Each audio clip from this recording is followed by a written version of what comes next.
Terima kasih pimpinan. Assalamualaikum warahmatullahi wabarakatuh. Pimpinan dan anggota Komisi 6, Bapak Dirut Adikarya, kemudian Dirut BTN, dan jajarannya. Pertama Pak, khusus Adikarya. Memang kalau kita lihat perkembangan di kurang lebih kurun waktu 10 tahun terakhir, kan ada satu perkembangan luar biasa, khususnya buat BUMN Adikarya, yang kita lihat juga jangkauan bisnisnya kan sudah jauh melebar Pak.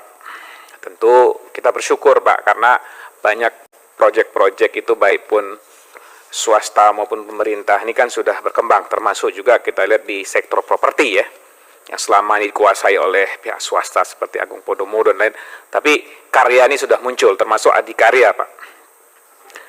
Cuma memang setelah saya melihat di sini ada beberapa termasuk proyek ongoing Pak Adikarya saat ini, sekitar ada 174 proyek ya yang dikerjakan, termasuk juga salah satu di tempat saya Pak, pembangunan tol ya Pak ya, yaitu Sigli Banda Aceh.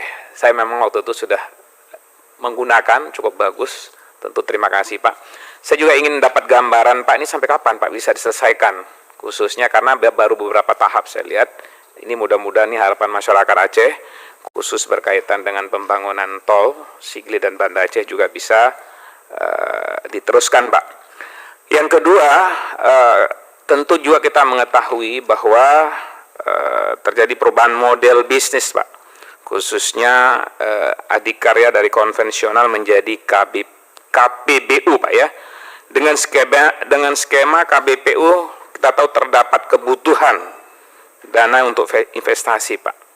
Kita tahu betul Adikarya secara umum memang terus bertumbuh Pak, dari tahun kita lihat di sini 2016 sampai 19. Di sini kita lihat ini dari sisi pendapatan maupun laba bersih ini kan luar biasa Pak. Namun kita lihat di tahun 2020 baik secara pendapatan maupun laba bersih mengalami penurunan Pak, secara drastis ya kan. Kemudian selain di sisi kinerja, pada tahun 2020 ekuitas Adikarya juga Pak, saya lihat di sini juga mengalami penurunan disebabkan adanya penerapan PSAK Pak 71 dan 72. Tentu oleh sebab itu, tentu kita ingin dapat gambaran Pak, seberapa siap sih perubahan untuk melakukan right issue ini. Kemudian bagaimana mekanisme serta dampak aksi korporasi Pak tersebut terhadap rencana perusahaan ke depan, terutama terhadap keberlangsungan proyek-proyek yang sedang ditangani oleh pemerintah. Pada prinsipnya kita mendukung Pak, tapi secara umum tolong bisa digambarkan buat kita berkaitan dengan right issue ini. Kemudian yang kedua adalah berkaitan juga dengan Perumnas Pak.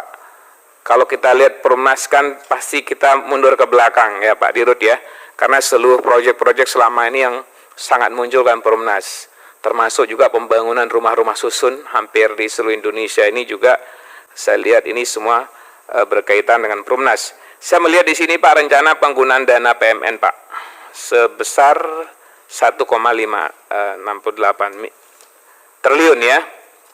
Di sini salah satu digunakanlah persediaan 13.314 unit ya, dan lain-lain. Saya melihat memang kalau rencana ini tentu kita akan support Pak sepenuhnya berkaitan dengan rencana ini.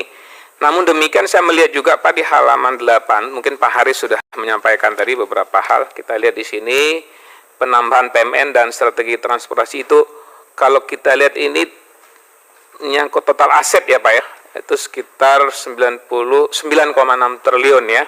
Sedangkan kita lihat penjualan dan laba bersih diproyeksikan 5,1 triliun. Artinya apa? Ini kalau kita lihat proyeksi sangat bagus Pak. Saya ingin mendapatkan juga Pak nanti gambaran berkaitan dengan aset-aset ini Pak, terutama berkaitan dengan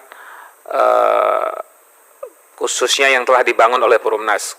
Kita lihat Pak di Jakarta Pak, saya kebetulan juga lama tinggal di apartemen Kemayoran, itu kan sekeliling kan aset Perumnas Pak itu, termasuk rumah susun dan lain-lain. Saya ingin dapatkan gambaran juga, ini kan padahal aset itu kan daerah sangat strategis Pak.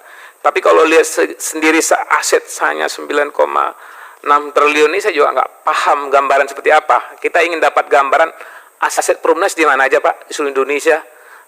Harusnya nggak segini Pak, apalagi dengan kenaikan segala macam hari ini. Kita tahu khususnya berkaitan aset ini pasti ada kenaikan setiap tahunnya ya.